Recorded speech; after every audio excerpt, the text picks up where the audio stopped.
palataya ng kaligtasan na ipinagkaloob niyo po sa amin. Nung wala po kaming pag-aasa sa buhay at walang kabuluhan ang aming ginagawa sa aming buhay sa mundong ito, tinawagan niyo po kami sa pamamagitan ng salita ng Ebanghelyo at pinagkalooban niyo po kami ng buhay na walang hanggan at walang hanggang pag-aasa at tunay na layunin sa aming buhay sa natitidang panahon sa mundo ito. Ngayon po ay lumalakad po kami ayon sa inyong dakilang kalooban at sa pamamagitan ng tulong at gabay ng Banal na Espiritu. Nakikita po namin na palapit po ang pagbalik ng Panginoong Jesucristo sa mundo ito. At marami pang mga naliligaw na kaluluwa ay nasa aming paligid. Gamitin niyo po ang bawat isa sa amin dito upang maipahayag namin ang Ebanghelyo sa kanila. At nawa lumago din po kami sa aming pananampalataya at makakilala sa inyo bago humarap po kami sa inyong pagbalik. Sa umagang ito, nagtipon-tipon po kami sa inyong harapan upang makinig ng inyong banal na salita at makakaroon ng banal na fellowship sa kami sa aming yung pagtipon-tipon sa oras na ito. Kung meron pong mga kapatiran na hindi kasama dito dahil sa iba't ibang uri ng pagsubok, samahan niyo din po sila, Panginoon, at bigyan niyo po sila ng kalakasan at matatag na pananampalataya at nawa makasama po silang lahat sa itong banal na fellowship. Sa inyo lamang po kami nagtitiwala at umaasa. Ito po yung aming panalangin sa pangalan ng Panginoon Jesucristo. Amen. So, buksan po natin ang ating mga Biblia, Roma chapter 12.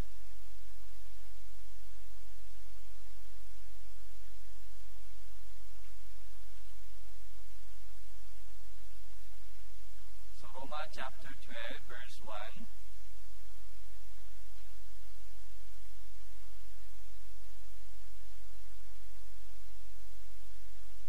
So, Roma chapter 12, verse 1 hanggang 2. So, dalawang talata po ay basahin po natin ng sabay-sabay. 3, 2, 1. Kaya nga, mga kapatid, isinasamo ko sa inyo, alang-alang sa mga kahabagan ng Diyos, na inyong alay ang inyong mga katawan na isang handog na buhay, banal, na kasiya-siya sa Diyos, na siya ninyo makatuwirang paglilingkod.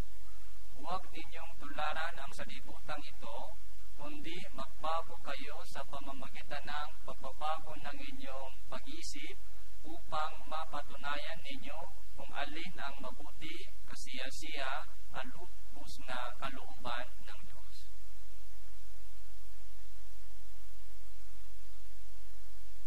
So ngayon po ay Roma chapter 12. Ito po yung pag-aralan po natin. So hindi po ito tapusin sa isang sermon. Kaya dalawang beses po sa tingin ko o tatlong beses. So ito po yung pag-aralan po natin ito, Roma chapter 12. So yung Roma po, Book of Romans ay isa sa mga pinakamahalagang chapter sa mahalagang libro sa buong Biblia, sa Roma. So dito po, lahat po ng mga kailangan po natin para sa kaligtasan, para sa Christian living, ay kompleto na po dito. Kaya kung pag-aralan po natin mabuti yung Book of Romans at malinaw po yung ating pagkaunawa sa itong Book of Romans, ay magiging maayos yung ating Christian living. So from verse chapter 1 hanggang chapter 8 po, so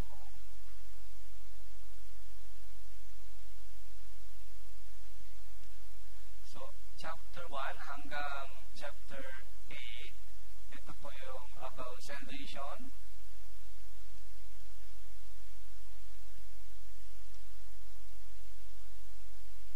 So, and Roma chapter 9 to 11, so about Israel and Gentiles. Yung plano ng Diyos sa bansang Israel. So, chapter 12 hanggang chapter 16, ito po yung Christian living.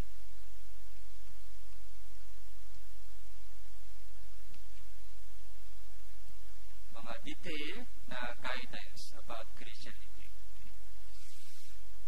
So, ito po yung chapter 12 ay umpisa, unang chapter sa itong 2, 3, 4, 5, 6, limang chapter patungkol sa Christian living.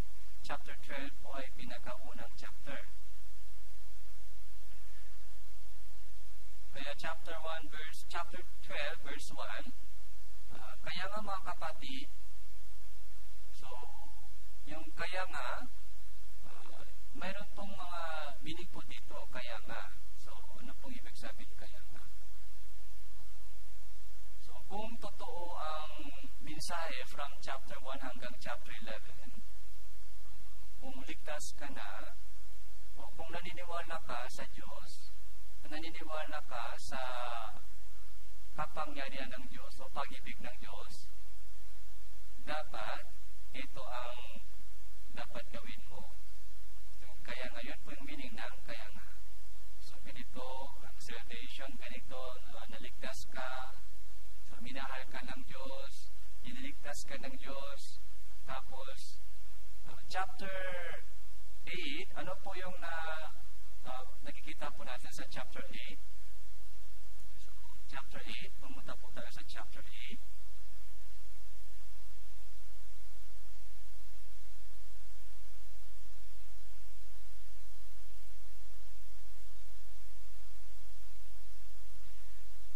Chapter 8, verse 12.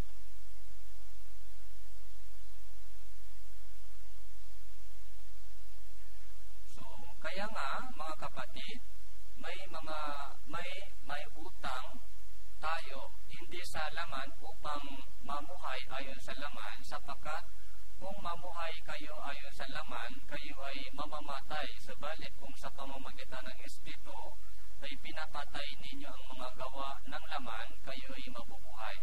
Verse 14, basahin po natin, 3-1. Sapagkat ang lahat ng pinapanubayan ng Espiritu ng Diyos ay sila ang mga anak ng Diyos. So, maraming mga itong chapter 8 po ay patungkol sa buhay na pinapanubayan ng Holy Spirit. Pinapanubayan ng Holy Spirit. Anak ka ng Diyos, tagapagmana ka ng Diyos sa langit kasama ni Kristo. Yung mahal, verse 31, ano nga ang ating sasabihin sa mga bagay na ito? Kung ang Diyos ay kakampi natin, sino ang lalaban sa atin?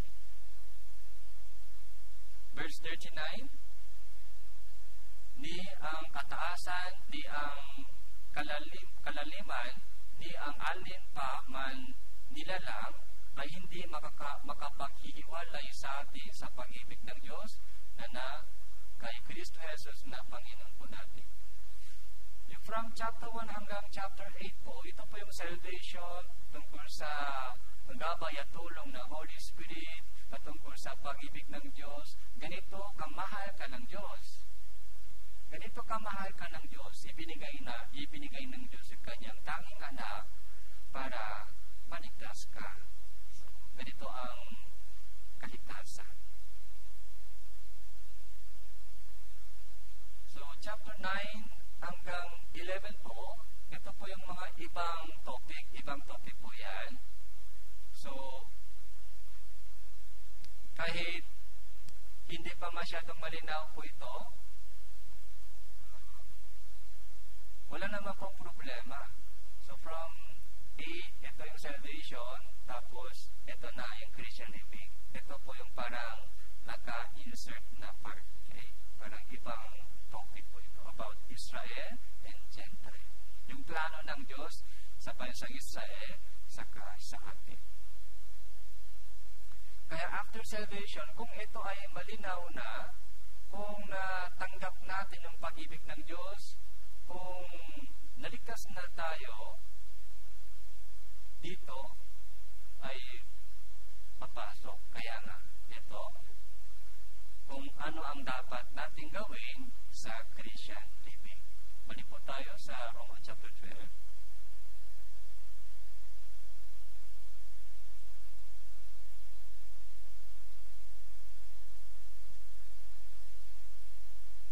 Kaya nga mga kapatid, isinasamo ko sa iyo alang-alang sa mga kahabagan ng Diyos na inyong ialay ang inyong mga katawan na isang handog na buhay. So ito po yung utos ng Diyos sa lahat po ng mga Christian living. So ano po yung Christian living? Ito na po yung Christian living. Ialay mo ang inyong katawan bilang isang handog na buhay. So yung sermon po natin ngayon ay titled, so a living sacrifice. So ito po yung title po ng ating sermon. Tapos ito po ay sa pamamagitan ng kalooban ng Diyos. So tandaan po natin yung title. Ialay mo ang inyong katawan. So, ialay mo ang inyong katawan na isang handog na buhay. So, ano pong ibig sabihin? Yung ating katawan ay ialay sa Diyos. Yung katawan po ay ibig sabihin, buhay natin yung buhay. Yung buhay po natin ay kailangan ibigay sa Diyos sa madaling salita. Yung buhay natin.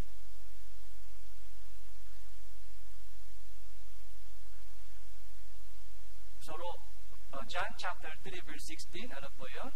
Sapagkat ganun na lamang ang pag-ibig ng Diyos sa salibutan na ibinigay ng Diyos sa atin yung kanyang buktong na anak. Ibinigay ng Diyos sa atin yung kanyang anak.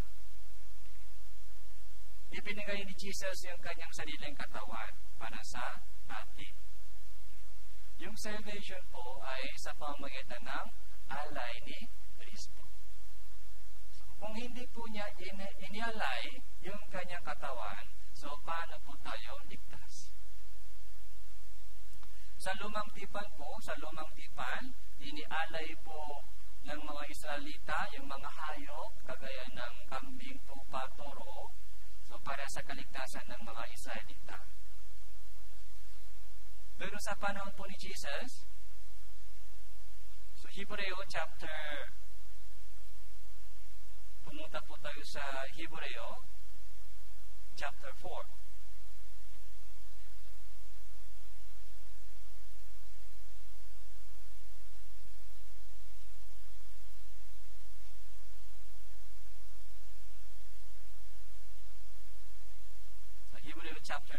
Hebreo chapter 10,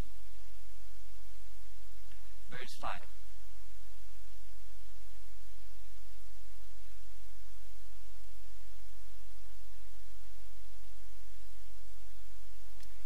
Kaya't pagdating ni Kristo sa salibutan ay sinabi niya, hindi mo na isang alay at handog, ngunit ipinaghanda mo ako ng isang katawan.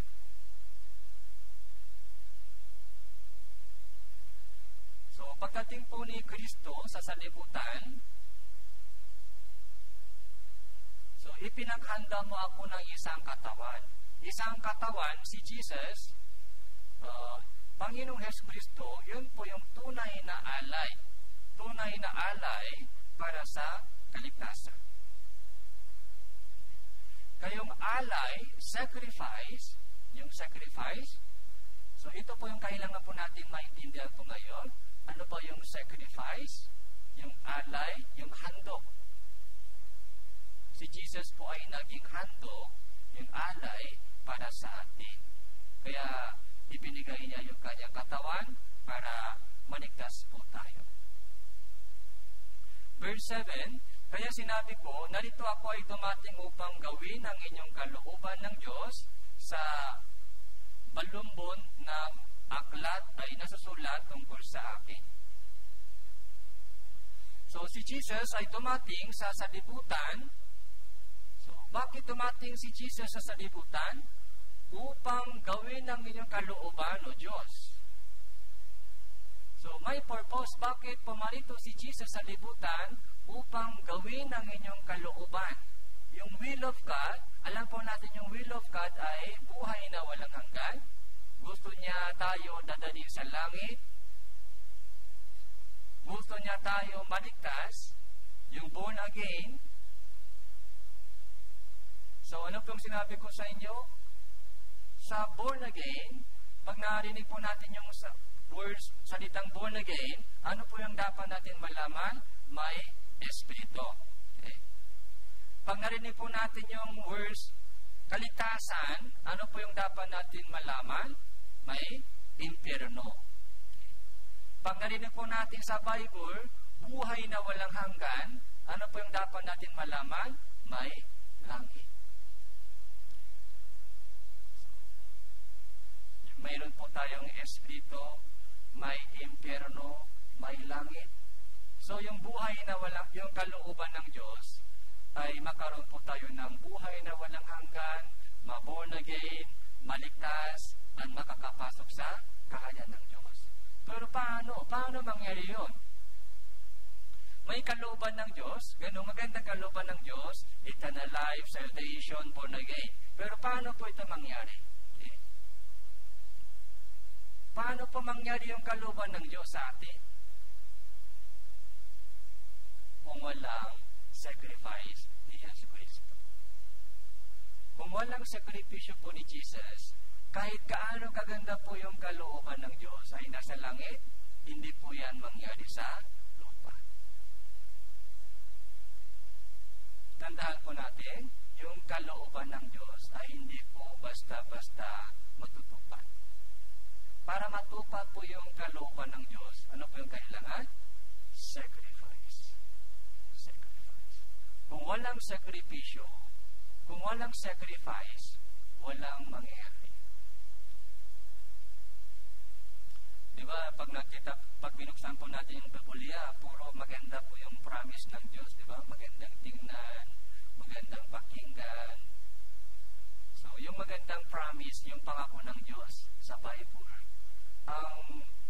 ang question po natin, ang tanong, paano yung magandang promise, magandang katotohanan sa Bible, paano ito mangyari sa atin? Sana gusto kong ma-experience yung pakilos ng Diyos sa Biblia, kabutihan ng Diyos, pero pagdating sa ating buhay, so reality, puro pagsubok, problema, magulo. Kaya doon po, may struggle po tayo. Yung Bible, saka yung buhay ko ay malayo. Paano ilapit itong dalawa? Ako muna, yung puso ko. Okay? Puro sa Bible ay kapayapaan, kagalakan, yung siyam na bunga ng Holy Spirit, love, joy, peace, kindness, goodness, faithfulness, gentleness. Yung huli, ano po? Long self-control. Puro maganda. Love, joy, peace, patience. Pero sa ating puso, nangyari po ba yun? So, dapat mangyari dahil ligtas na tayo. Bilang isang ligtas na Kristiyano, yung magagandang ipinangako ng Diyos sa Biblia ay dapat mangyari sa atin. Yun ang dapat ma-experience po natin. Hindi pwede sa Bible lang. Hindi pwede sa Bible lang, salvation. Hindi pwede sa Bible lang po yung kagalakan. Dapat sa buong puso po mangyari kagalakan, kapayapaan. Sa kabila ng maraming pagsubok, maraming struggle sa buhay, sa sitwasyon sa family, sakit sa katawan, yung fruit ng yung bunga ng Holy Spirit ay dapat matupad po sa atin. Yun po yung mga prayer ko, lagi mula nung ligtas po ako hanggang ngayon. Yung prayer ko po lagi mula nung ligtas ako hanggang ngayon. So, mayroon po akong desire. Ano po yung desire? Gusto kong ma-experience lahat po ng mga nasa Bible. Hindi pwede sa Bible lang. Kung nasa Bible lang po yung mga magandang promise ng Diyos, so anong silbi? Anong silbi po yung Christianity? Pag-atin sa Sunday, pero yung buhay ko ay parang malayo sa Bible. Hindi ko ma-experience yung mga mabubuting pagkilos ng Diyos sa buhay ko.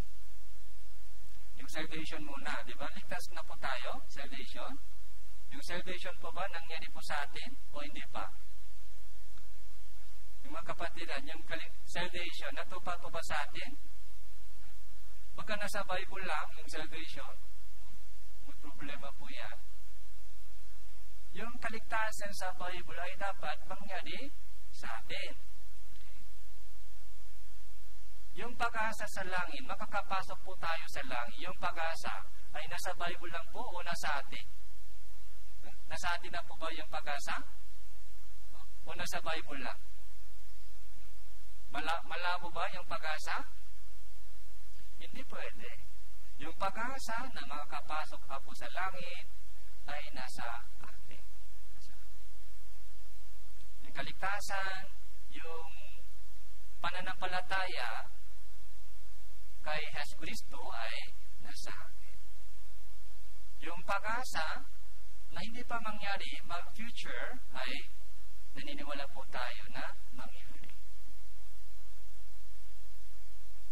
So, love, yung pananampalataya, yung pag-asa, at pag-ibig. Ano po yung pinaka-dakila sa itong tatlo? Pag-ibig. Bakit po? Yung pag-ibig pinaka-dakila. Yung pananampalataya, mahalaga. Okay? Yung pag-asa, mahalaga. Pero yung pinaka-dakila po ay pag-ibig.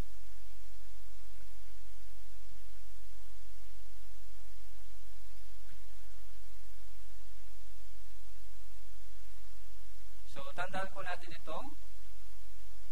Yung kalooban ng Diyos ay hindi po basta-basta matutupad sa atin. Sa mundo ito, kailangan po sacrifice. Kaya si Jesus muna, si Jesus Christ, inialay po niya yung kanyang sarili. Verse 9 po, verse 9. Pagkatapos idinaktak niya, narito ako ay dumating upang gawin ang inyong kalooban. Inalis niya ang una upang maitatak ang ikalawa. Verse 10, basahin po natin, 3, 2, 1.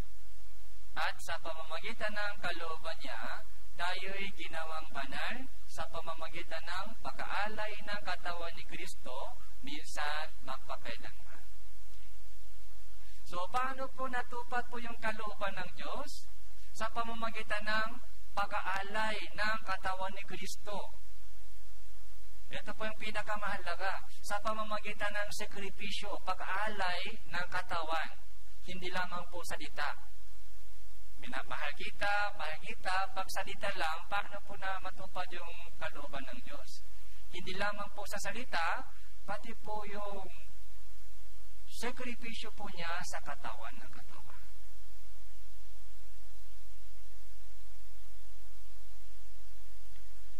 Pag-aalay ng katawan ni Kristo, minsan magpakailanman. Kung hindi po niya inialay yung kanyang katawan, yung kalooban ng Diyos, natupad po.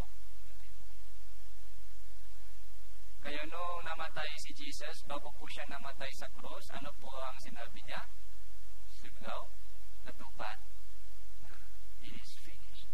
Yung kalooban ng Diyos ay natupad na. Kalooban ng Diyos ay natupad na nung nag-sacrifice si Jesus. Kaya ganun din po sa ating, kaya yun po yung pinakaunang kalooban ng Diyos, yung kaligtasan. Kaya Roma chapter 12 verse 1, yun po yung utos ng Diyos sa atin. Ikaw din. Hindi lamang si Kristo, pati ikaw din, ialay mo ang inyong katawan bilang handog. Yun po yung Christianity. Hindi lamang si Kristo, pati ikaw din, ialay mo ang inyong katawan. Yung katawan, ano pong meaning katawan? Yung sacrifice, yung buhay po natin. Bilang handog na buhay, para matupad po yung kalooban ng Diyos sa ating Christian living. Para matupad yung ibang mga mahal po natin sa buhay. Yung kaligtasan ng mga mahal po natin sa buhay. So, paano po matutupad po yun? Diba, meron po yung kaligtasan po ng mga mahal po natin sa buhay. Bilang isang Kristiyano, yun po yung prayer po natin. Sana maligtas din yung mga mahal po sa buhay. Doon din po sa visitation po sa Sipoco Church, mga ilang mga kapatiran dinalaw, pinuntahan po namin sa lahat ng visitation o sa lahat ng testimony, pati po yung mga kapatiran po dito, sa lahat po ng mga testimony po natin. Kapag ligtas na po tayo, masaya, nagpasalamat po tayo. At the same time, palungkot. Paano yung mga mahal ko sa buhay hindi pa ligtas? Paano yung mga magulang? Paano yung mga anak? Paano yung mga kapatid?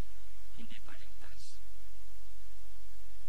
So, ibig sabihin, yung kalooban ng Diyos sa akin ay yung salvation, natupad na. Pero, yung kaligtasan, yung mga mahal ko sa buhay, hindi pa safe, hindi pa ligtas. So, para matupad po yon, kailangan din po isa pang alay.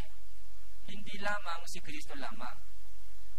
Kahit lahat ng kasalanan po ng buong sanlibutan ay natupad na, napatawat na, natubos na sa pamamagitan po ni Jesus Kristo, pero hindi pa sila ligtas. Tama po? Dahil hindi pa alam. Kahit yung kanilang kasalanan ay natubos na din po, pero hindi pa nila ito pinaniwalaan, kaya hindi pa safe, hindi pa ligtas. Hindi pa dumating sa kanila yung ebanghelyo. Kaya para ma-safe, para dumating sa kanila yung kaligtasan, ano po yung kailangan? Evangelism. Kailangan invite sila sa Bible seminar para makinig din po sila ng ebanghelyo, para maligtas po sila. Pero evangelism, madali po ba ito? Madali po ba? Evangelism? Hindi madali. Kaya doon po, kailangan po yung sacrifice. Kailangan po yung sacrifice. Kailangan gamitin po yung ating pera para sa kanila. Kailangan po natin gamitin po yung ating oras para sa kanila. Kapag prayer lang, walang sacrifice, walang mangyayari. Pag prayer lang, so walang sacrifice, kung ayaw natin ialay po yung ating katawan para sa kaligtasan po nila, so walang mangyayari.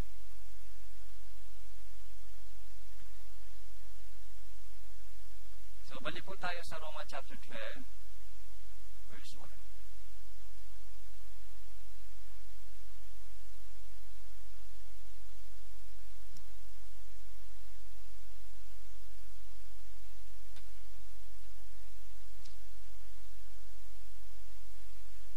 So, pansinin po natin yung verse, ialay ang inyong mga katawan na isang handog na buhay, banal, kasiya-siya sa Diyos.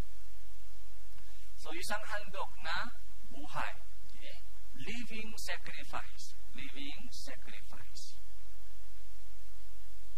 hindi po handog na patay.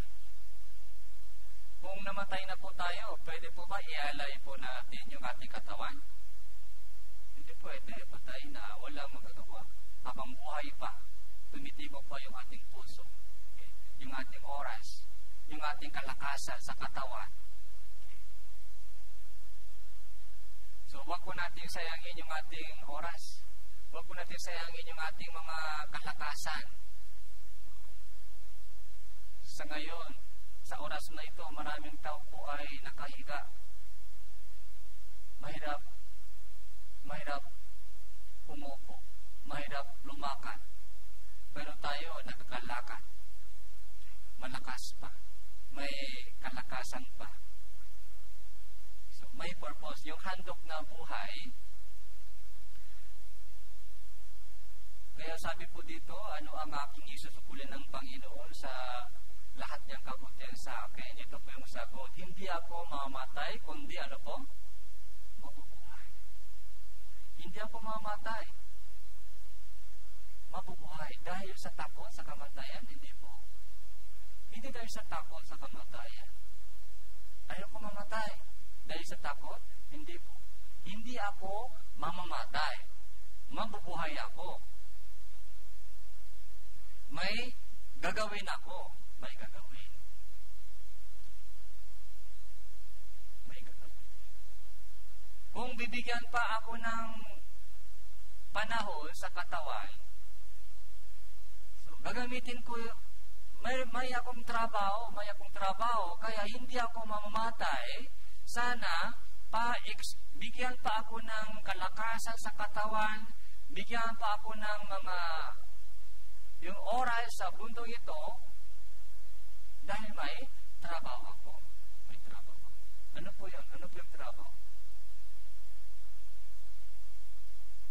May kalooban ng Diyos sa atin. May mission na ibinigay ng Diyos sa atin.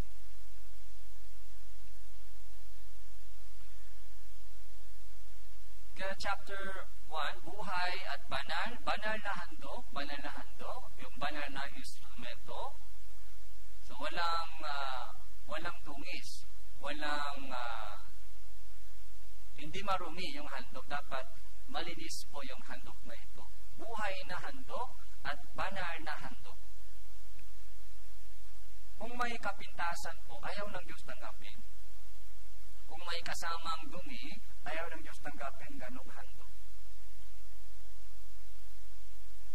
So, halimbawa, kung binigyan pa ko ng birthday cake, happy birthday, Pastor Choi. Pero pag kalahati lang ibinigay sa akin, masaya pa ako. Kalahati, kinain mo, mauna kinain. Kalahati lang, Pastor, happy birthday, masaya pa ako. Buong mabilog. Yan ang dapat. Tapos, pagkatapos, celebration, pwede i-share. Ilagay yung mga pagkain sa maruming plato, ibigay sa akin, Pastor, masaya po ba ako? Yung plato ay madumi. Tapos yung pagkain may bawas.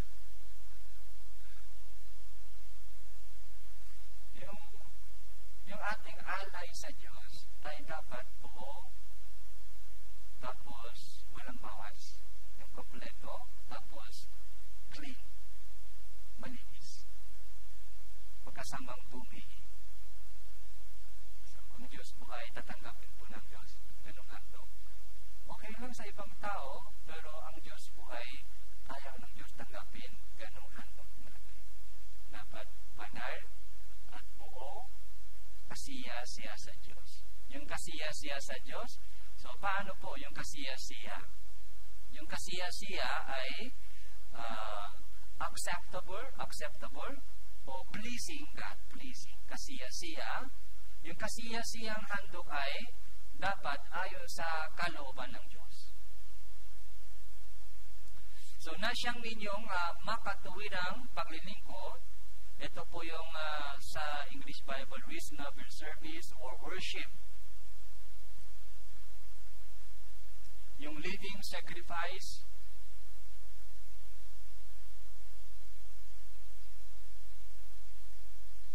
So, reasonable service o worship,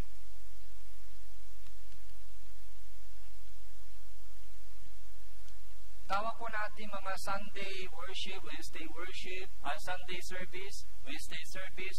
Ito po yung ginagamit po natin. Thursday service. Ito po yung ginagamit sa ibang mga churches. Worship song. Okay. Ito po yung ginagamit sa maraming churches, yung worship.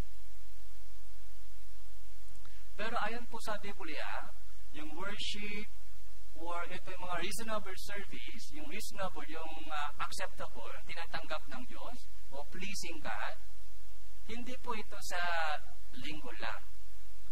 Yung maling konsepto sa mga itong worship, sabi po nila, Sunday lang.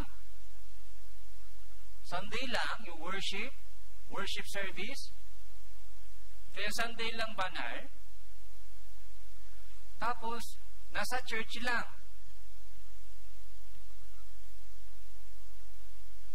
Ito po yung maling konsepto, worship. Kaya pag sabi po nila worship song, sa linggo, pag tipon-tipon nila, so habang kumakanta, umiiyak po sila worship. Na maganda yung worship ngayon. Pagkatapos ng worship, pag uwi sa bahay, tapos na yung worship. May umpisa, may ending sa worship? Hindi po. Hindi po tama po yung kanilang isip. Yung worship ay hindi pwede tapos. Yung worship, hindi pwede tapos. Walang beginning, walang ending. Yung tunay na worship,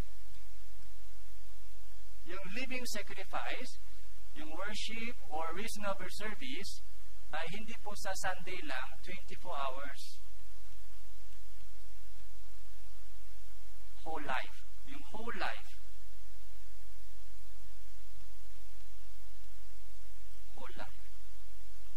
Yung buong buhay po natin, yun po yung reasonable service. Yung buong buhay. Hindi lamang sa church, pati saan po? Yung ating worship place, saan po? Sa church lang po? Hindi po sa church lang. Pati sa bahay. Habang nasa bahay po tayo, yun din po yung worship time, worship place. Nasa bahay. Pero sa ating isip, pag nasa church, yung worship, dapat banal tayo dito. Pero pag nasa bahay, ay tapos na worship. Tapos ng gawain. Yung gawain, minsan tawag ginagawin natin gawain, tapos ng gawain. Sa bahay, tapos na yung worship.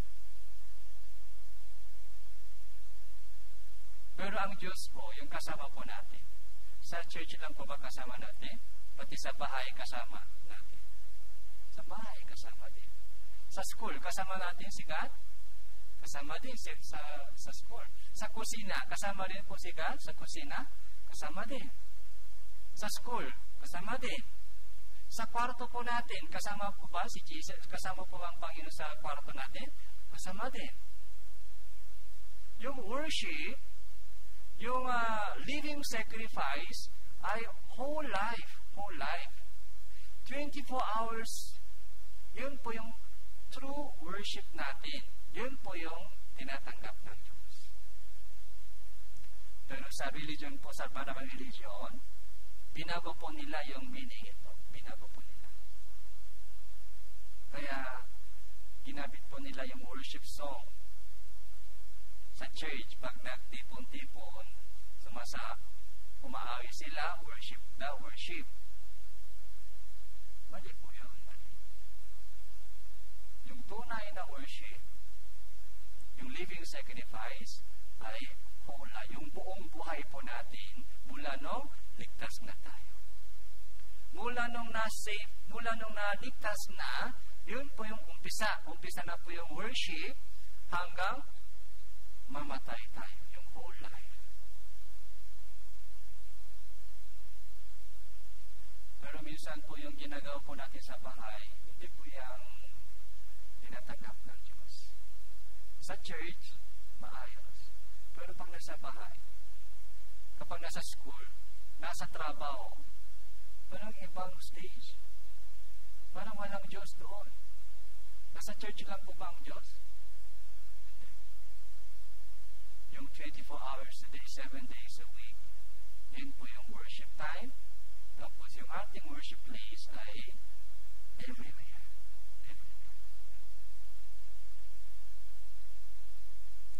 So 2, verse 2, kaya ialay mo ang inyong mga katawan. Katawan po ay buhay. Katawan, yung oras natin, isang handog na buhay, banal, kasiya-siya sa Diyos, na siyang ninyong makatuwirang paglilingkod. Paglilingkod, service, reasonable service. Verse 2, huwag ninyong tularan ng salibutang ito, kundi magbago kayo sa pamagitan ng pagbabago ng inyong pag-isip, upang mapatunayan ninyo kung alin ang mabuti, kasiyasiya at lubos na kalooban ng Diyos. So, ito po. So, para ma-ialay po natin yung ating katawan, paano? Ano ang dapat kong gawin? So, kahit gusto po natin ialay, ibigay yung ating buhay. I surrender. Gusto kong gamitin ko yung oras ko, yung buhay ko, kalakasan ko para sa Diyos. Paano? Ito po yun. Ito po yung guideline. Ayon sa kalooban ng Diyos. Hindi po ayon sa ating sariling isip. Kaya kailangan po natin malaman, ma-discern ng malinaw kung ano ang kalooban ng Diyos. Huwag tularan ng salibutan ito. Huwag tularan ng salibutan ito. Bakit po? Maraming tao po ay tumutula sa mga salibutan. Yung Kristiyano po ay tumitingin sa salibutan, yung kanilang ginagawa ay ginagaya. So maraming Kristiyano po ay ginagaya po natin, tinutulad po natin yung kanilang ginagawa. Parang maganda yun, maganda. Kaya yun ang ina-adapt sa ating buhay, yun ang ginagawa, ginagaya. Kaya sabi dito, huwag tularan ang salibutan ito. So, tingnan po natin kung anong ginagawa sa salibutan. 2 Timothy chapter 3.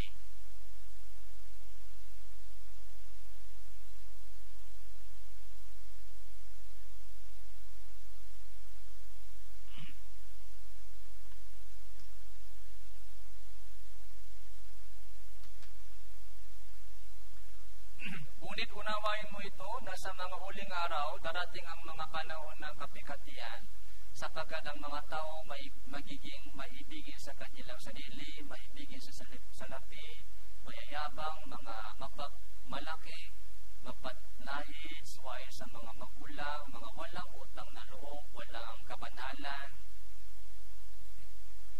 So, maraming mga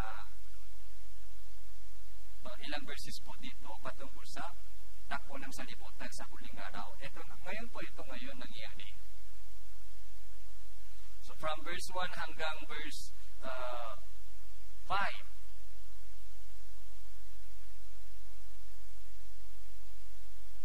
So verse 5, lumayo ka rin naman sa mga ito. Lumayo ka sa mga ganitong mga ginagawa nila, ganung mga takbo ng salibutan. Lumaya ka. Huwag mong tularan sila, huwag mong silang tularan. Huwag mong gayain yung kanilang ginagawa. Pero paano po ito mangyari? Kailangan yung ating isip muna baguhin. Yung ating isip muna magbago. Yung isip muna. Para magbago yung ating buhay, dapat yung ating isip muna. Isip mo na kailangan magbago ay hindi tama yung kanilang ginagawa o mali yung kanilang ginagawa. Hindi walang kabuluhan yung kanilang ginagawa. Dapat ganun po yung isip mo na. Kaya ayaw po sumali sa kanilang ginagawa. Ayaw. Kung walang changes po sa ating isip, parang gusto pa, mainggit pa, jealous, ay parang masaya sila, ako malungkot, maraming bawal, Pero parang nag-enjoy sila sa buhay, parang mas masaya sila sa buhay. Minsan, ay sana ganun ako. Sana bumalik ako dati. Kung ganun pa rin po yung isip, so paano lumayo sa kanila? Kailangan magbago yung isip natin. Pero huwag po tayo mag-alala. Lahat po ng mga taong ligtas ay ibinigay ng Diyos sa atin yung panibagong panganasa.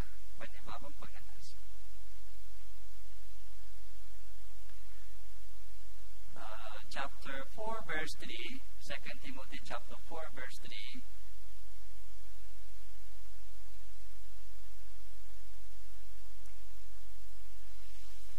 Sapagkat darating ang panahon na hindi nila matitiis ang wastong aral, kundi sa pagkakaroon nila ng makakating tinga, na mag-ipon sila para sa kanilang sarili ng mga gurong ayon sa kanilang sariling pagnanasa.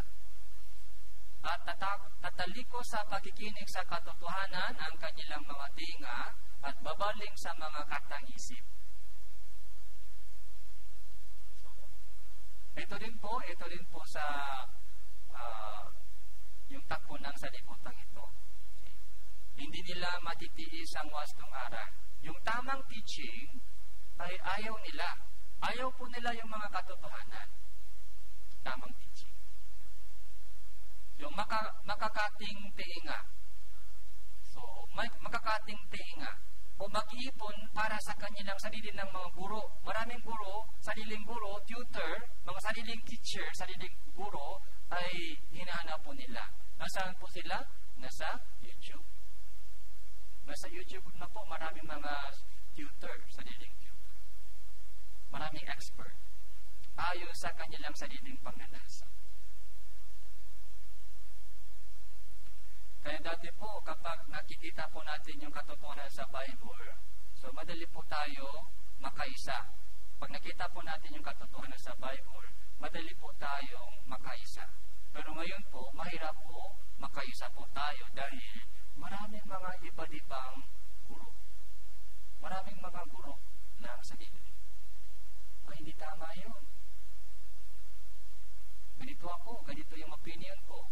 Ganito yung mga suggest idea ko. Yung katotohanan sa Bible ay hindi po ganong pinapahalagaan. Dati po, pag nakita po natin yung mga, kung ano mang sinasabi sa Biblia, sumusunod po tayo noon. Pero ngayon, Bible ay Bible. Yung buhay ko ay buhay ko. Diba? Ayaw sumunod sa Bible. Meron akong sariling, di ba yung mga planeta ay umiikot sa, ano po? Sa araw? Yung Earth, saka yung mga Venus, mga planeta sa solar system ay umiikot sa araw. Dapat umiikot sa araw. Pero ngayon po, mas gusto po nila maging araw. Yung ibang planeta ay dapat umikot sa akin, ayaw ko umikot sa araw. Ako ay dapat sentro. Yun ang gusto nila. Gusto po nila maging sentro. Ibang planeta, ikaw umikot sa akin, ayaw ko umikot sa inyo. Dapat yung nasa sentro po, yung words of God Bible, dapat doon po tayo umikot. Hindi pwede lumayo. Dapat doon po tayo umikot. Nasa sentro po ang words of God, mga katotohanan. Pero ngayon po, ayaw po nila umikot. Sila po ay magiging sentro. Ikaw umikot sa akin. Ako yung sentro. Maraming mga sariling guru.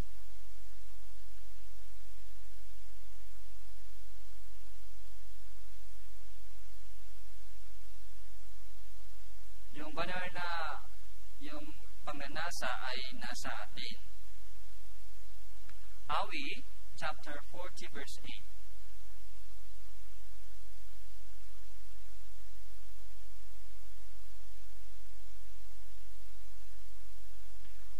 awit chapter 40, verse 8.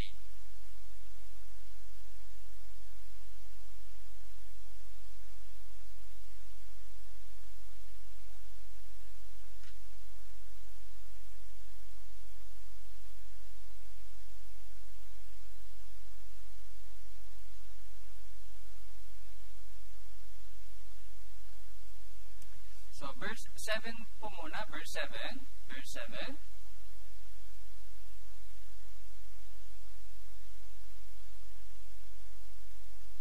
So, 7 and 8.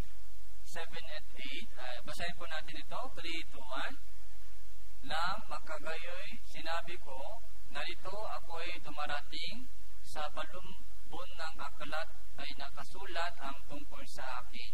Kinaluluguran kong sundin ang inyong kalooban, O Diyos ko, ang inyong kautusan ay nasa loob ng aking puso. So verse 7, awit chapter 40 verse 7, ito po ay nakita po natin sa Hebreo chapter 10. Chapter 10 verse 7. So Hebreo chapter 10 verse 7 ay galing po sa awit chapter 40 verse 7. Ako'y dumarating sa salibutan. Dumating sa salibutan, sa balumbon ng aklat ay nakasulat ang tungkol sa akin. Yung tungkol kay Kristo. Marami nakasulat po patungkol kay Jesus para yun ang matupad. Ako ay dumarating. Yung kalooban ng Diyos. So verse 8, kaya kung ligtas na po isang tao, ito po yung nangyari sa puso po ng isang taong ligtas, kinaluluguran kong sundin ang inyong kalooban. So malugod ako sa pagsunod sa inyong kalooban. May willing, may desire, panibagong willing, panibagong pagnanasa, desire, masaya ako kapag masumunod sa kalooban ng Diyos. Ito po yung panibagong pagnanasa. Ito po yung pagnanasa ng Holy Spirit. So, nasa atin pa rin yung dating pagnanasa ng laman ay nasa atin pa rin. Matigas pa rin, ayaw sumunod sa kalooban ng Diyos, mas gusto ko maging sentro ng mundong ito. Ako ang sentro ng mundong ito. Yung dating pagnanasa ay nasa ating pa rin, pero may kasama, may dumating na bagong pagnanasa, ito po yung galing sa Diyos. Kinaluluguran kong sundin ang inyong kalooban. Kinalulungkuran o kinaluluguran. Luguran, di ba? Lugot. Hindi lungkot. Kinaluluguran kong sundin ang inyong kalooban. Masaya ako. Kapag sumunod ako sa kalooban ng Diyos, masaya ako. Ang inyong kautusan ay nasaan po? Nasa aking puso. Nasa aking puso. Ang kalooban mo. Kaya verse 9, ano po yung gagawin po, ginagawa ng Kristyano? Verse 9. Verse 9, pasahin po natin, 3, 2, 1. Ako ay nagpahayag ng masayang balita ng kaligtasan sa dakilang kapulungan. Narito ang aking mga labi ay hindi ko pipigilan, O Panginoon, inyong nalalaman. Masayang balita ng kaligtasan. Ito po yung Ebanghelyo, magandang balita.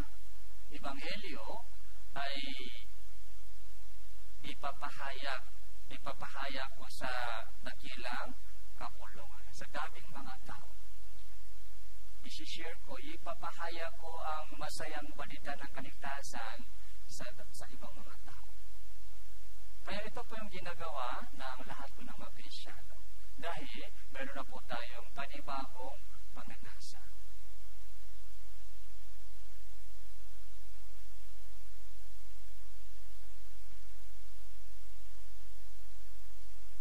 Balik po tayo sa Roma chapter 12.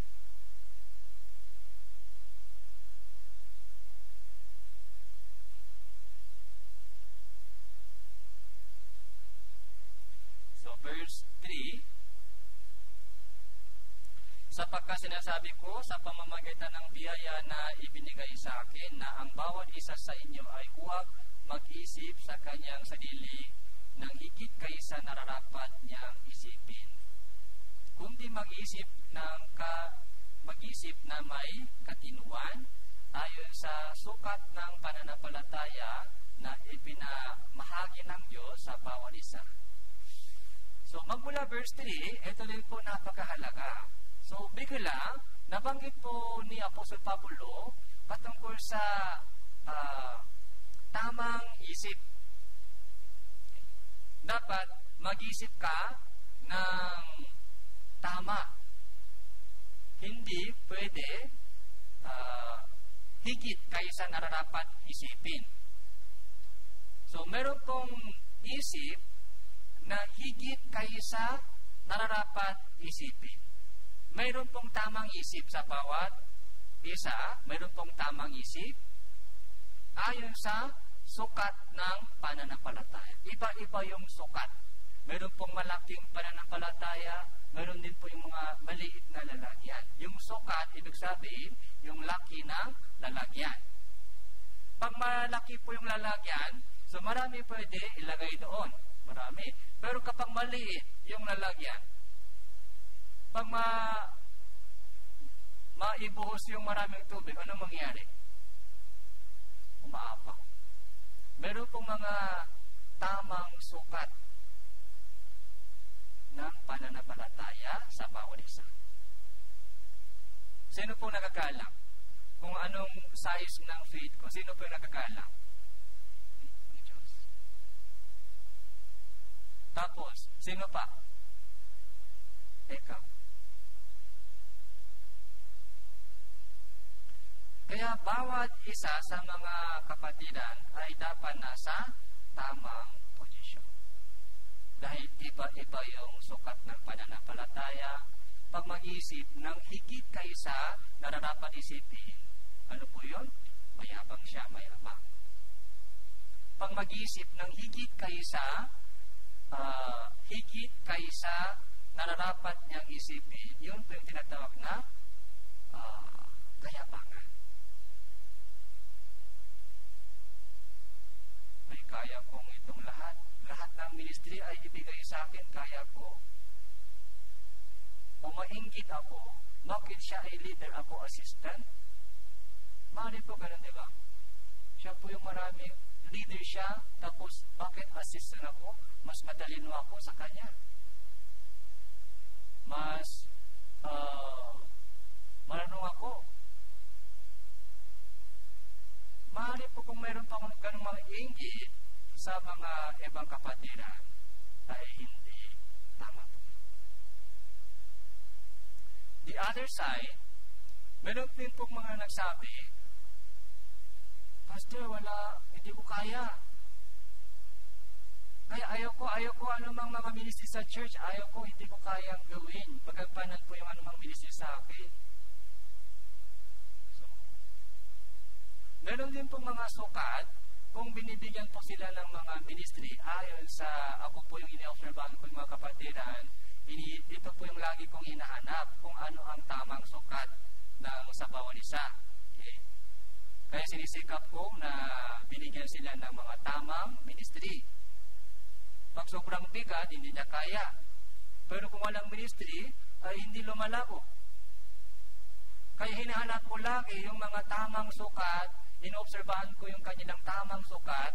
Halimbawa, ito, ministry, maliit ministry, ibigay. Maliit muna. Hindi pwede mabigat agad. Maliit muna. Kung kaya niyang gawin ng may katapatan, so ano pa kasunod? Mas mabigat ng konti, mas malaking ministry, ibinibigay. Pero kahit maliit na ministry, hindi niya kayang magampanan. Hindi tapat. Hindi pa ready. Baby pa, parang baby pa. Walang commitment. Kung ganon, sabi ko, magdedeka muna. Magdedeka muna. Sa church, sa Sunday, mga listening muna. Kahit matagal na po sa church, kahit matagal po kayo sa church, dapat may dapat malaman mo kung ano ang tamang sukat. Kahit matagal na sa church, pero kung walang ginagawa sa church, so hindi pa natakbuhan mo yung tamang sukat. Kung walang ministry po, walang lumalabo sa Christianity. Kung walang ministry.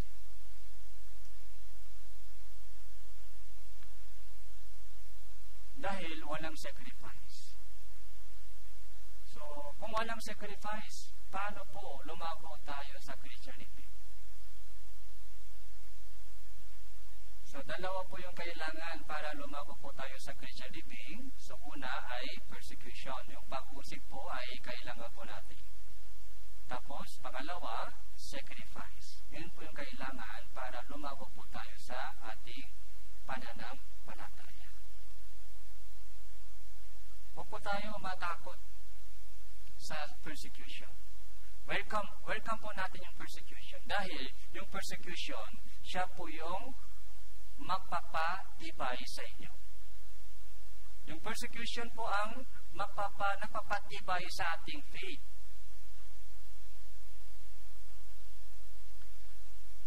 Yung Ragay Church po, nung bumisita po kami sa Ragay Church, yung sabi po ng minister doon, ay mayroon po daw silang isang mission branch, Lupi Mission Branch. Dati, almost 20-25 daw po yung regular gathering, Lupi Mission Branch. Pero ngayon, pumunti daw, 10 lang dahil sa mga persecution ng mga magulang. Yung mga kabataan daw ay nahirapan sa persecution pag-uusig ng magulang dahil hindi na pinapayagan ng magulang. Kaya pumunti daw yung mga kabataan doon, high school. Sabi ko, okay lang. Kahit kumunti po sila po ay magiging pundasyon ng Lupi Church. 25, ngayon 10 lang. Pero yung 10 ito, hindi po ordinaryong 10. Dati, 25. Ngayon, pumunti, 10. Pero yung 10 ito, hindi po ordinaryong 10. Itong 10 ito ay dumaan sa persecution. Habang dumaan po sila sa persecution, anong nangyari? Yung kanilang faith ay naging matatag. Kung hindi dumadaan tayo sa persecution, yung faith po natin hindi lumalago. Baby pa. Habang dumadaan po tayo sa persecution, doon po lumalabas po yung totoong faith.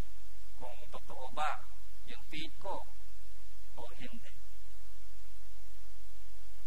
Habang dumadaan po sa persecution, so nagiging matatag po yung ating faith. Dahil doon po tayo lumalapit sa Diyos. Doon po tayo umaasa at magtiwala sa Diyos. Sila po ay, sabi ko sa minister, sila ay magiging foundation. Pundasyon ng mission branch na ito. Huwag po kayo mag-alala. Normal lang yan. Dapat mangyari po yan. Yung persecution. Tapos yung ministry po ay kailangan sacrifice. Ministry para lumago. So verse 4, Romans chapter 12 verse 4, basahin po natin ito ng sabay-sabay. 3-1. Sapagkat kung paano sa isang katawan ay meron tayong maraming mga bahagi at ang mga bahagi ay hindi makakatulad ang gawain. Kaya tayo na marami ay iisang katawan kay Kristo at mga bahagi na sama-sama ay isa't isa. So, verse 4 and 5, ito po yung tinatawag na one body. Ano po ito one body? Church. Kaya nabanggit po ni Apostle Pablo po dito, isang napakahalagang prinsipyo sa Christian life natin, living sacrifice, yung whole life natin, yung ialay mo ang inyong katawan bilang isang banal na handog, bilang isang handog na buhay, banal, kasiyas sa Diyos. Yun ang worship mo, na buong buhay mo, dapat ialay mo yung buong buhay mo. Hindi pwede kalahati lang, hindi pwede sa linggo lang, hindi pwede sa church lang. Sa bahay, sa school, sa trabaho, anywhere, anytime. Dapat ialay mo, gawin mo, ialay mo ang inyong, gamitin mo yung oras mo, gamitin mo yung inyong katawan mo, yung talent mo, para sa kalooban ng Diyos. Tapos dito po, paano? Kung ikaw lang nag-isa, hindi kaya. Yung living sacrifice, na hindi mo kayang gawin kung ikaw lang nag-isa. Saan po kaya natin yung living sacrifice? Sa church, body of Christ. So, napakahalaga po yung connection po dito. So, Romans chapter 12, verse 4 and 5, ito po, one body, many members in one body. Many members in one body. Yung bawat bahagi ng katawan, hindi makakatulad ang gawain. Yung trabaho ng mata, trabaho ng bibig, trabaho ng tenga, trabaho ng kamay, iba-iba. Pero ito po ay bumubuo ng one body, isang katawan. Yung mga sekreto ng church. Sekreto. Kaya dapat manatili sa church.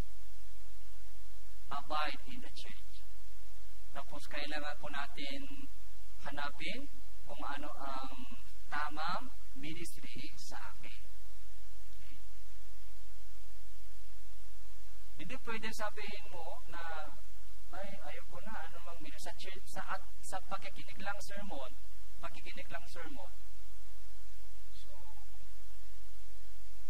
habang tumatagal po tayo sa church, kailangan po natin malaman kung ano ang sukat ng faith ko, kung ano ang tamang position ko sa church. Kailangan po natin hanapin after 1 year. So, maaari po 1 year, observation muna, baby Christian muna, pero after 1 years, so kailangan sumali sa anumang ministry sa church. Kung pastor, hindi ako marunong manta, hindi ako marunong mag-drive, hindi ako marunong magluto, yung cleaning, marunong po tayo mag-cleaning? Meron tayo hindi marunong maglinis? Wala. Yung cleaning, dishwashing. Yung pinakamagandang cleaning ay CR, cleaning. Pinakamalaking kantipala, yung cleaning sa CR. Hindi marunong?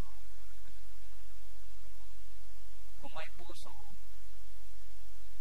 Kaya yung Sunday, mayroon po tayong cleaning assignment. Ay kailangan po gawin. Kailangan po gawin na ang bawat isa sa atin.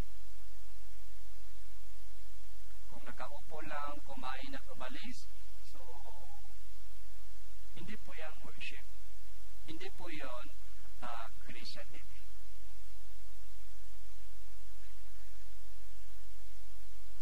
Verse 4 and 5. So, from verse 3 hanggang 8 po, ito po yung patungkol sa mga church, yung mga position ng bawat part members, yung bahagi sa loob ng isang katawan. So, napaka-detail na paliwanag po ito ay makikita po natin sa 1 Corinthians chapter 12. Pumunta po tayo sa 1 Corinthians chapter 12.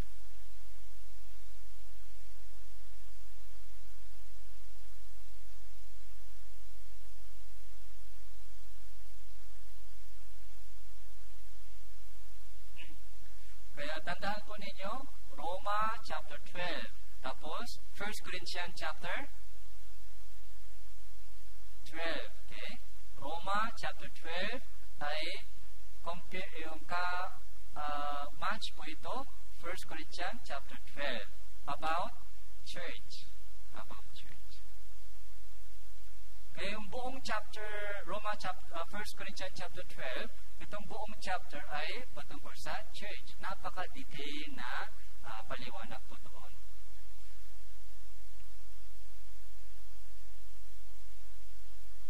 Verse 4, chapter 12, verse 4, may iba't ibang uri ng mga kaloob, sabalit iisang Espiritu. May iba't ibang uri ng paglilingkod, sabalit iisang Panginoon. May iba't ibang uri ng gawain, sabalit iisang Diyos na gumagawa ng lahat ng mga bagay sa lahat. Iba't ibang kaloob, iba't ibang trabaho, paglilingkod, iba't ibang ministry, iba't ibang gawain, pero the same God. Same Spirit, same Lord, same God. Ito po yung isang katawan. Many members. Ito po yung church. Iba-iba yung trabaho. Pero sa ating katawan, tingnan po natin, yung isang katawan, meron po bang bahagi na walang kabuluhan? Pwede po putulin ito? Itong daliri mo parang walang ginagawa, putol? Ito yung, anong tawag po ito? Hilay. Anong trabaho ng hilay ito? Parang walang kailangan ito. Pwede ito, tagalin. Parang nakatikit lang. Itong hilay. Pero kung wala itong hilay, anong mangyayari? Pangit tingnan. Tapos pag maulan, yung tubig ay diretso sa mata.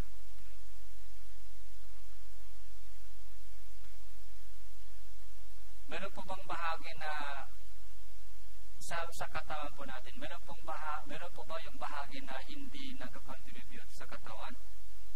Wala. Lahat may trabaho. Walang bahagi na walang trabaho. Isipin po natin kung ano ang trabaho po. Bahagi.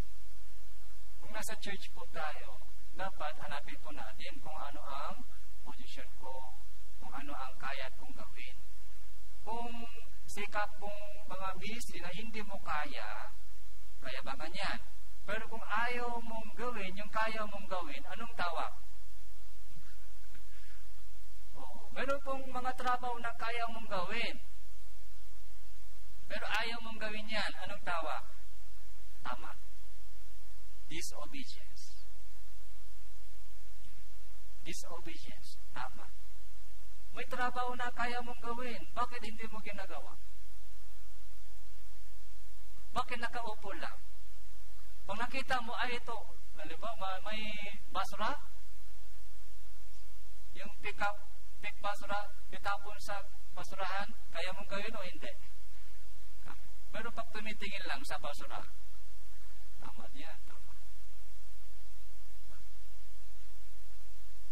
Small, maliit na ministry muna.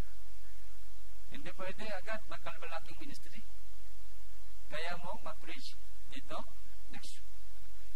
Kung kaya mo, next week, dito kayo. Ako na lang doon.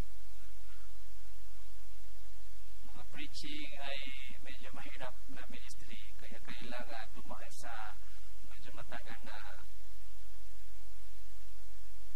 ako po yung baby, kaya lagi salita. Ako po yung baby. Pero meron dito parang kamay. Pero yung kamay, gusto niya magsalita, pwede po ba? Kamay, gusto niya magsalita lagi, ayaw kumilos. Gusto niya lagi dito. Silent gauge. Meron pong bahagi na tago. Meron pong bahagi sa loob na hindi nakikita. Tago lang, lagi tago. Alin po ba mas mahalaga? Yung bahagi sa nakikita o bahagi na hindi nakikita? Yung bahagi sa loob mas mahalaga. Halimbawa, puso. Pag ayaw niya tumibok, anong mangyari? Patay agad. Ay, hindi ako nakikita. Yung ibang bahagi, kitang-kita. Kaya pina-appreciate nila yung mga nakikitang bahagi, yung bibig. Pero yung mga puso, yung heart, hindi nakikita. Takot, lagi. Ayaw ko pumibok. Ayaw ko magtrabaho, hintula. Kung gano'n ang mangyari, patay. Yung bahagi na nakatago, mas importante po yun. Tandaan po natin. Yung bahagi sa labas ay binibigyan pansin lang, binibigyan pansin. Pero yung katimpala, mas malaki po ba yung katimpala sa bahagi na nakikita? Hindi po. Binibigyan pansin lagi dahil kitang-kita. Pero yung mas mahalagang trabaho sa church ay hindi nakikita. Yung cleaning sa CR, hindi nakikita. Yung luto sa kusina, hindi nakikita. Tago. Yung prayer, lalo po yung mga prayer ng mga kapatiran, yung mga senior brothers, sisters, kahit mahina yung kanilang katawan, pero yung kanilang prayer, so hindi nakikita, pero mas mahalaga po yung prayer.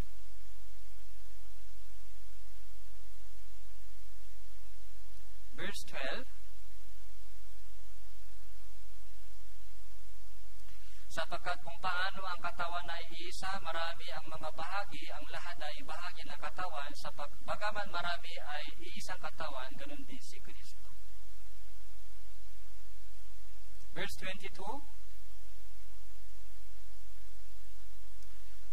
basahin po natin, 3, 2, 1. Sa halip, ang mga bahagi ng katawan na waring mahina ay kailangan pa. Mas mahalaga po yun, yung mga bahagi na parang mahina. Parang walang kabuluhan.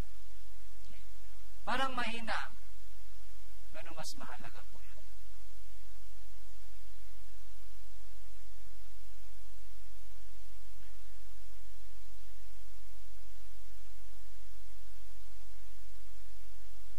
Verse 21, ang mata ay hindi makapagsasabi sa kamay, hindi kita kailangan.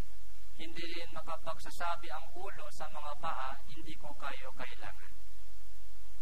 Yung ulo, mahalaga. Pag sabi ng ulo sa paa, hindi kita kailangan. Umalis ka. Kung gano'n, saan tayo makakapagpunta? Kahit gustong-gustong pumunta, pero kung walang paa, so anong mangyari?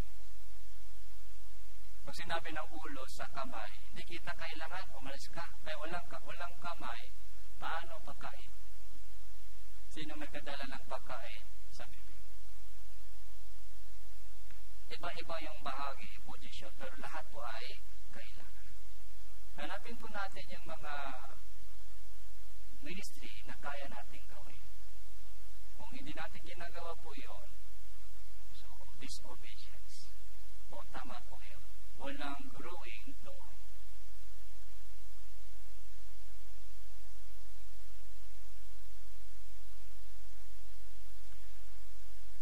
Verse 25,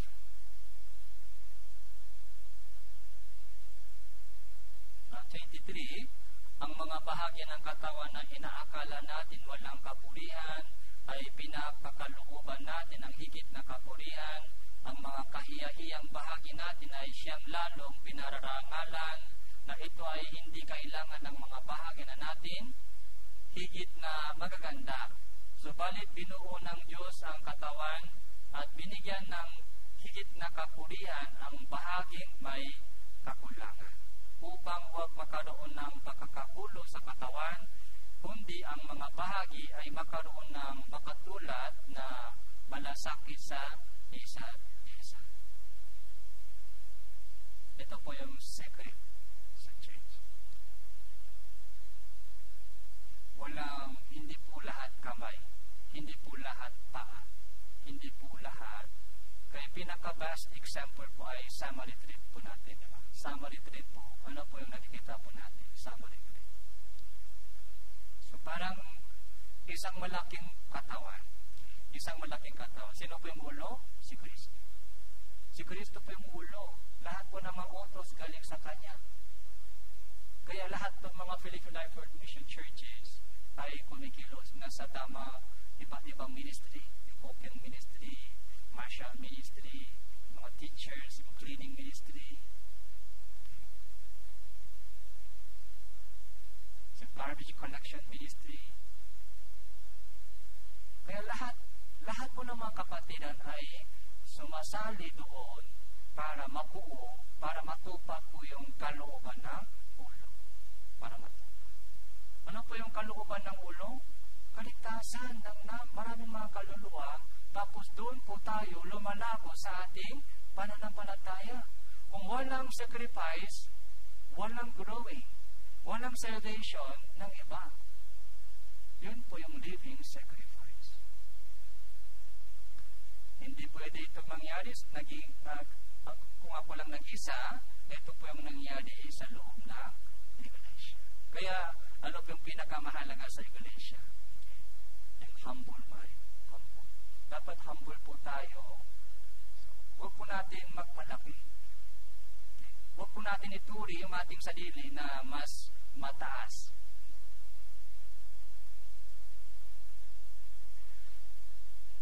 Philippians chapter 2, verse 3.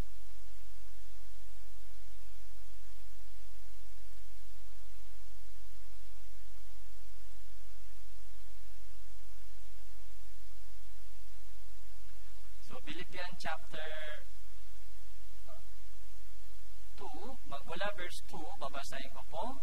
Lubusin ninyo ang aking tuwa sa pagkakaroon ng ganun din pag-iisip, magtaglay ng ganun din pag-ibig, makaisa ng diwa at may isa lamang pag-iisip. Huwag ninyong gawin ang anumang sa pagpapaligsahan o pagmamataas, kundi sa kababaan. Ituring na ang iba ay higit na mabuti kaysa inyong sarili. So, ituring na ang ibang brothers sisters, higit na mabuti kaysa inyong sarili. Yung ibang brothers sisters, mas mahalaga. Mas mababa.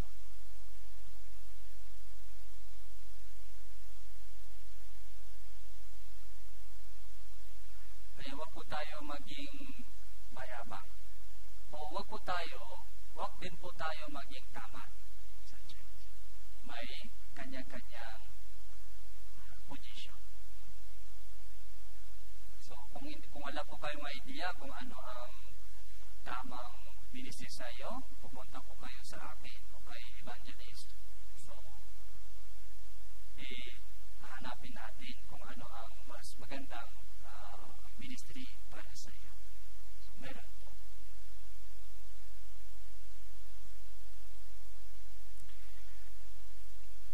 So, balik po tayo sa Romans chapter 12.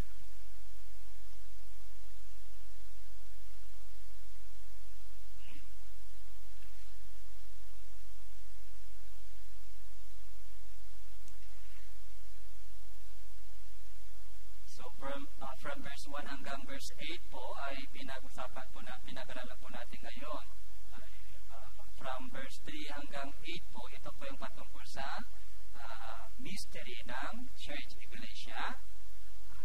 Tapos iba-iba yung kaloob o gift na ibinigay ng Diyos sa atin.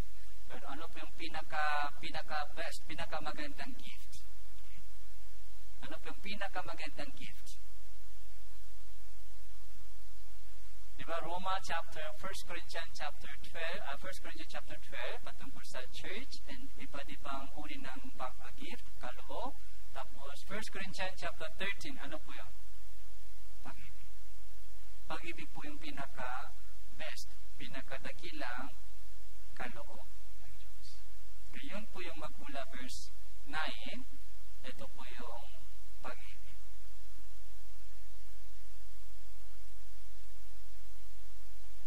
Ang pag-ibig ay maging walang pakukunwari, kapuutan ninyo ang masama, panghawakan ang mabuti. Pag-ibig, love, and holiness.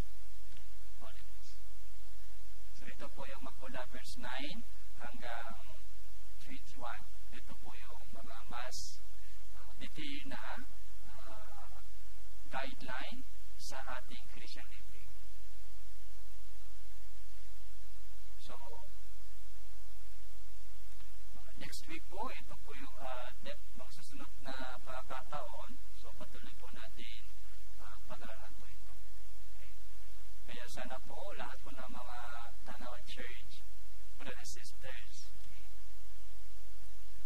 kailangan po natin i-alay yung ating katawan. Hindi po yung salita lang, yung ating katawan, yung ating kamay, yung ating paa, yung ating ulo, yung buong buhay po natin. Hindi po tayo sentro ng buhay natin. Ang Diyos po ay pinaka-sentro. Dapat umikot po tayo doon. Hindi pwede tayo po ay maging sentro. My plan, my dream, gusto kong gawin ito, ayaw kong gawin ito. Hindi pwede tayo maging sentro ng buhay natin. Dati po yung dati. Dati po, yung ako ang sentro ng buhay ko. My life. Ito po yung buhay ko.